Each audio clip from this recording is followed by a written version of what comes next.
Siyabingelela, ubingelela baba udokotela baba wesizwe ujabule ufana umhleja khehlela umzulu amancinci ngisolo futhi angixolisi.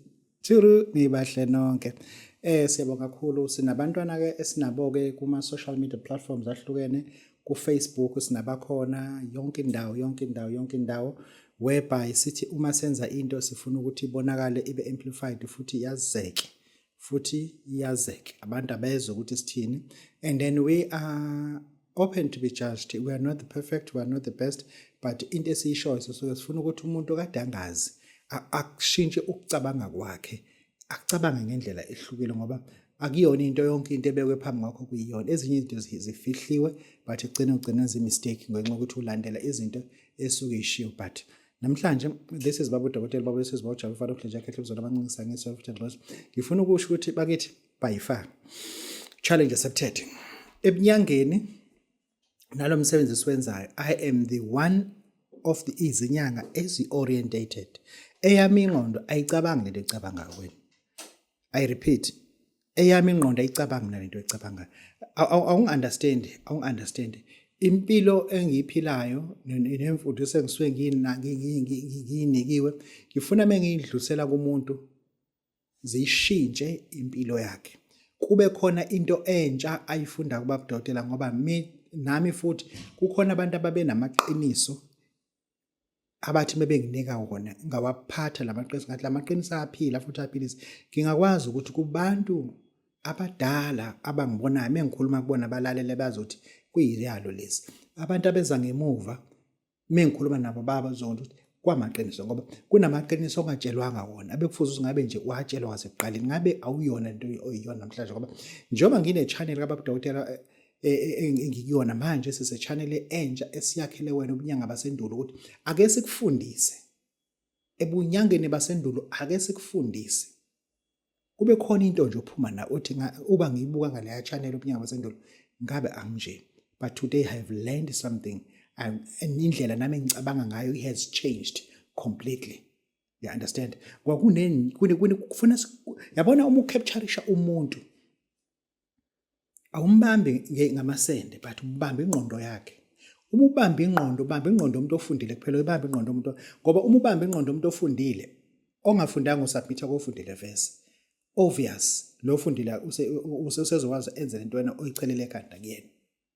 But ngamaqiniso bantu abatshela amaqiniso bazoba ke ilento thina esifuna ukuthi babe yona ngoba basuke bazi ukuthi kulomhlaba kuphilwa kanjani. Ake ngiphume lapha bakithi lento usafuna ngeke ngiyikhulume lento like lento iyageja and iyagqilaza. Ningangizwa kambi, I'm not a Muslim and I'm not taking side with Christians. In Islam, listen to me carefully. In Islam, angiqale ngaleli nithanda kakhulu, in Christianity and in Islam, those are the religions. Their job is to harness more people into their orbit, in their secular. You understand? But in Islam, no matter how rich are you, listen to me carefully. In Islam, no matter how rich are you, when you repent or when you embrace Islam, they ignore you as if you are long overdue. They don't care. They accept you as a brother, simple as that. Bakubingelela ngalento yabo bakubingelela ngayazi. Abapraise. Ku-Islam awupraise. Sifikile la kunamasulumane ngempela are rich, like seriously rich. In Ajmeri Dhaka, believe me, amasulumane afica but they're very rich. They are very, very rich. But ngeke uzoba uthi bano rich la. Ngoba bonke bafaka ingubo ezimhlophe akekho ufake iLV. Bonke bafaka ingubo ezimhlophe, bafaka ophaca because in Ajmeri amathuba ukuthi isicathulo obusigqokile ungabuyi naso they are more than 100%. Thina sifike lapha ezami icathulo ngazinika amaphoyisa. Ngoba awuyazi phela uyazi la phansi ngenza njalo ngazinika amaphoyisa ngaba zaphathwa amaphoyisa ngathi bese ngiphuma nganika u20 rupees madlana engathini kuthina leyo kusho ukuthi u20 rand wabo 20 rupees. I can't say more about 20 rupees. What else could I say? I don't have to lie. But they don't care. They just don't care. Not because I'm not ukuthi rupees wangipraise, no, they don't care. But lento izofuna siyibuke ukuthi ini ku Christianity uma repent, you become a celebrity. You technically get worshipped. Uma ukuthi accepta Christianity. Uphuma kwi-Islam, uphuma kwi-Judaism, uphuma kwi-Zoroastrianism, uphuma kwi-Hindustani, or uphuma ebungomeni. But uma uzongena kwi-Christianity, and then you'll be given a podium, you'll be given a mic, you'll be given a platform, you'll be given a discipline to stand over the elders and kukhulume wena. Asinayo ikhodi. Awusitshelanga ikhodi wangena ngayo laphana. Ukuthi wangena ngeyiphi ikhodi kule culture obukuyona. Kunezinto ku-Islam ezenziwa kwena uma urepent. Kunezinto ezenziwa ku-Judaism uma urepent. Kunezinto ezenziwa ku-Zoroastrianism uma urepent. Kunezinto ezenziwa ku-Hindustan uma urepent. Lezo zinto lezo wena awusitsheli ngazo. Kunezinto ozenziwayo uma ungena ebungomeni. You understand? Amaqiniso akhona ngeke ngakhulumela. Uma ufuna ukuba inyanga, mina inyanga eyangi-initiate feli ngembuzi, kwafuza ukuthi ngiliphuze igazi ngiliphalaze, umkhulu uduze, eMtuba. Iyona nyanga eyangifaka kule covenant. Iyona nyanga eyangifaka kule covenant. Uma kuthi wena uyazi ukuthi wawungenile covenant, abantu abakulandelile wabafaka kwi-covenant. How many people abangene kwi-covenant lakade ukuyona uyiseva uzinikele ngayo yonke indlela usuba decodile yini bona? Decoder bona kuqala because bona basakubiza ngobaba wasedlozini.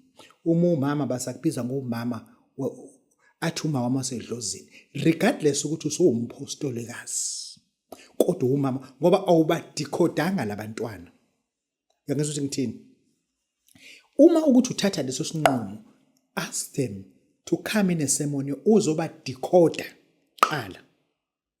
Musu uyabatshela ukuthi ngiyayivala lo msamo, ngiyayivala le shrine, ngiyayivala le cult, ngiyayivala lento ngiyazonikhulula ukuthi hambani indlela zenu, but I'm no longer connected nani. Ngiyayiqashula inkaba sibe sihlanganise angisayena umakhosi wenu. Njoba nami nibuza ukuthi ugobela wakho ubani, ulokuthi wena ugobela ubaba uDokotela baba uSezibonja, kuthiwa umuphi lo shumela ngaka? Kanti kwenzekani?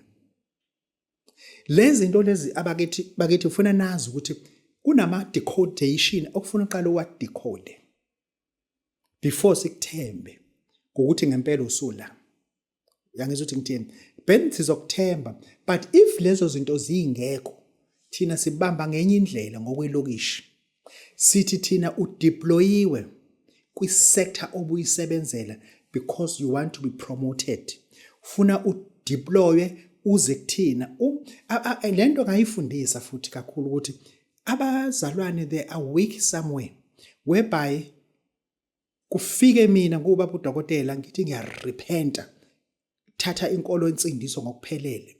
Mase kunikwe i-social platform yabo mase kuhlala phansi amabishop inceku nencekukazi ihlaswe phansi kume mina engadikhodwanga emkhathini ebengiwusebenzela. Into esizokwenzeka la, I'm here for a confusion la. Ngizo recruit abantu abathize engibadingayo kwi-covenant engikuyona. Ngidinga this kind of people. Ngizoqala ngima-recruit. Mese nina mese ngenza into yobudedengu khona nizongibhayasa. Mese kuthi laba mina sengikhulumile nabantu enkonzweni ngazi-expose about what is my intention. Sizophuma soqale lethi ibandla. Sesibantshontshile abantu abawo-cream. Siyaphuma soqala ngoba mina into engizoyenza nina ngizothi mina, who are you to judge? Because I have repented, you people will be judged too. No, aningijudge. Nicela ikhodi lengangena ngayo lapho ukuthi iphi ikhodi. Sicela i-decoration uba decode nini laba bantu. Asikubonanga udecoder.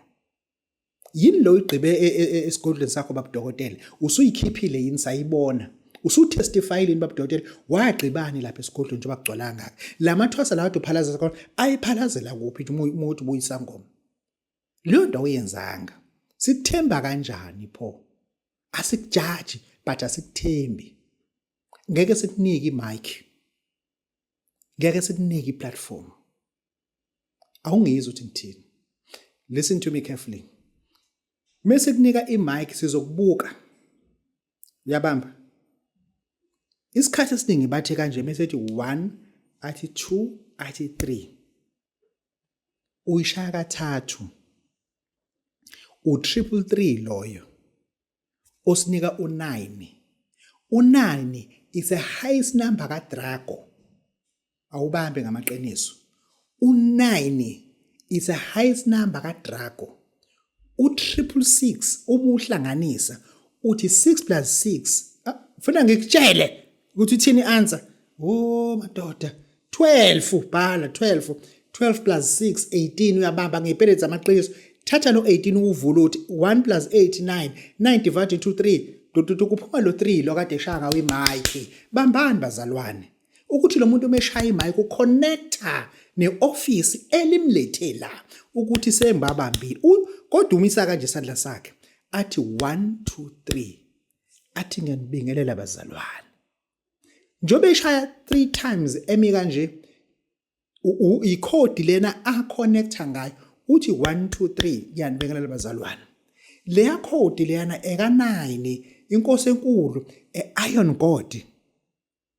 eiron god aconnecta bakithi zamani ukuhlola abantu kahle ningababandlululi kodwa nibatshela amaqiniso ukuthi because of this asikakazi ukunika ipulpit because of this asikakazi ukunika ipulpit wena usabizwa ngomakhosi ukhanyile abantu owabathwasisayo wena usabizwa ngomkhulu ujali abantu wena obathwasisile ngalondlela thina siphethe inkolo yensindiso asikwazi ukusebenza nomuntu oyifoma ulungile ebandleni uNkulunkulu uzokusebenzisa ebandleni but you can't give you the pulpit come to Islam they never make something that mistake ukuthi uzomemeza laphayana lento abayimemezayo ngeke bayenze le nto believe ngeke bayenze le nto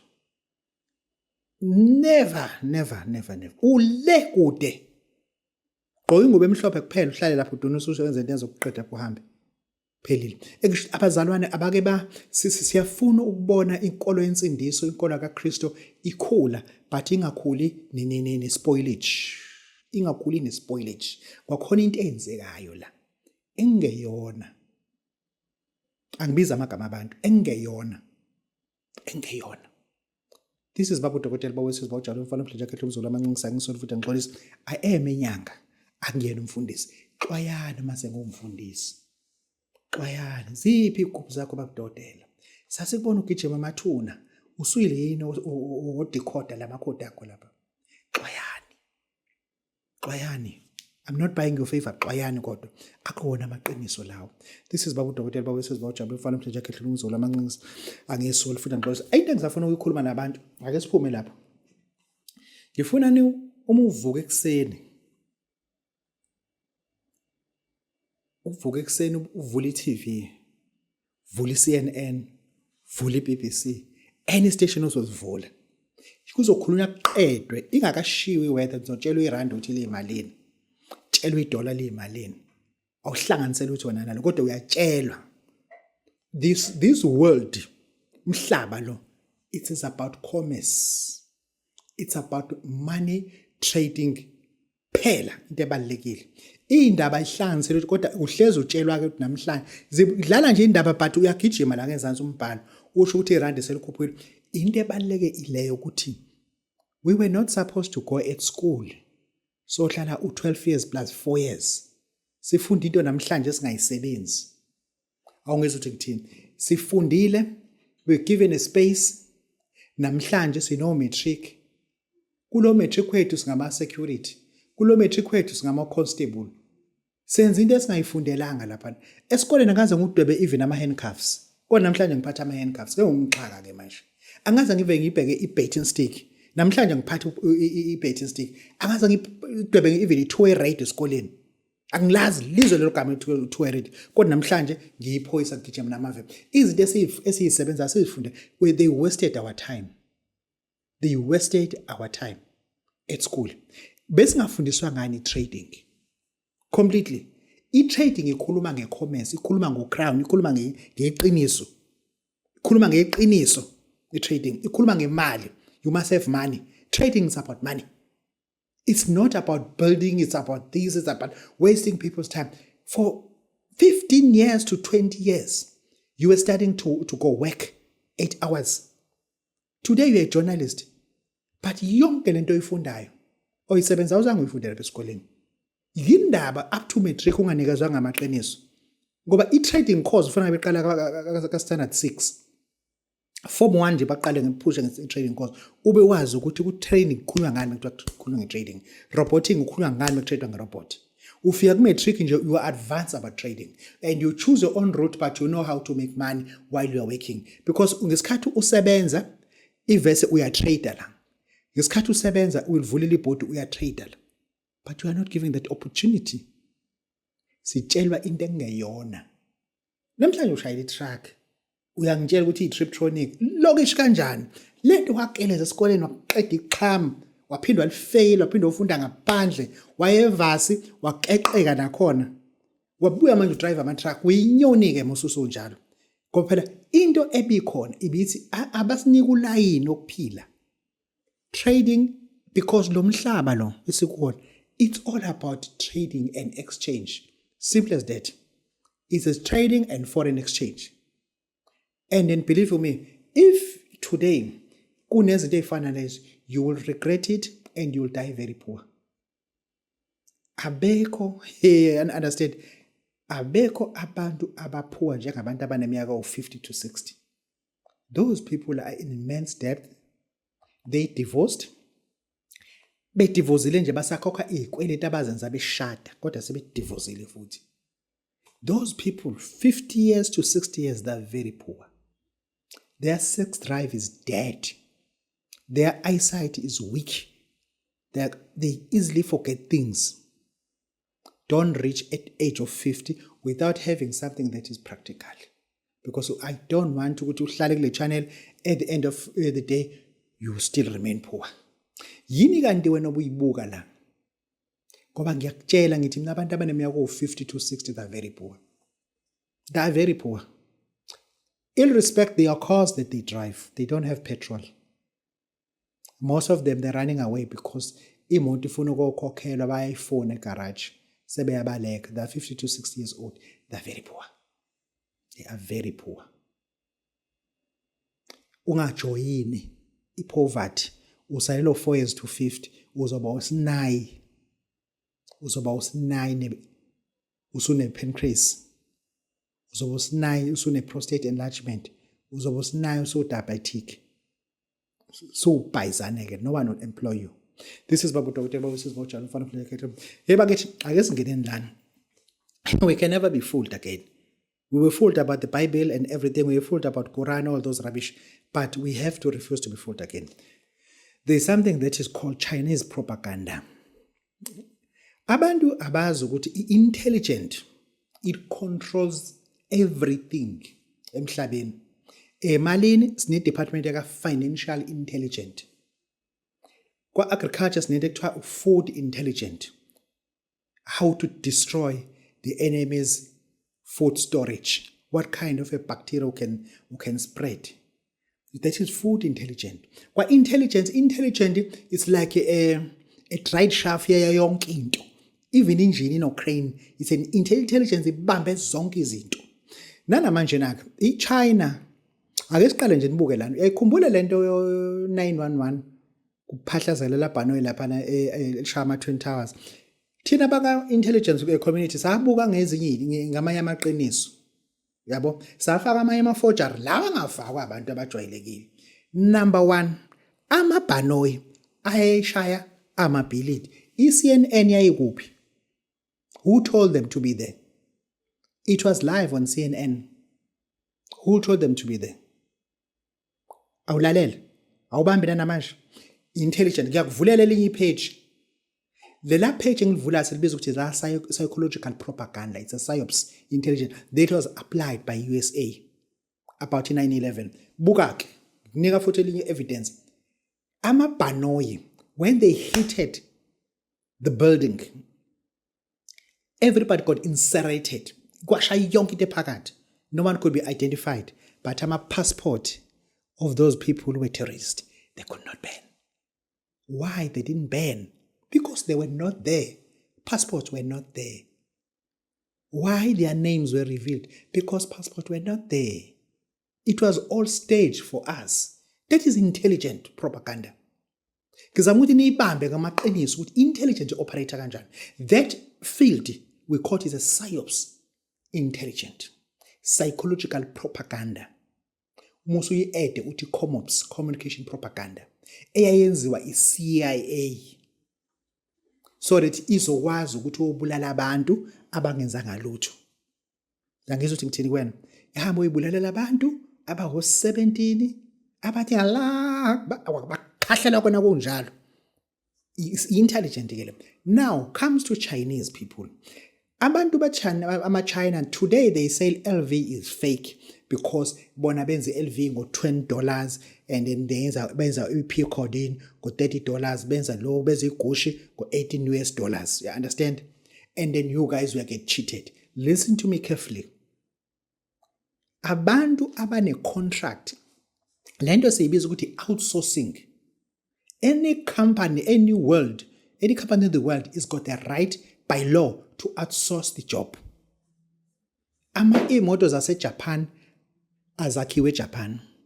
Bakhipha i-blueprint to i-America. Ford bawakhela kuphi? Right hand drive bawakhela la. Balo bahlanga laba base-Australia yakhela Australia. Kukhishwa ama-blueprint ukuthi you guys can do this. Nathi si-assembler imoto la ezinamaqinisa ayaphesheya.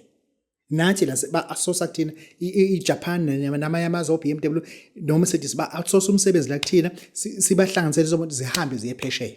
Sihleze sizibona imoto zisuke eGoli ngesikebhe ngesitimela sizongena esikebheni zizongena emkhumbini mase ziyamasha yabo. I-outsourcing abantu abanamsebenzi ne-America to make their clothing and branding, they were not talking in the social media because banento ekuthiwa MOU and NDA, non-disclosure agreement and memorandum of agreement abakwazi ukukhuluma ku social media because banaleyo nto, they cannot violate their agreement they signed up.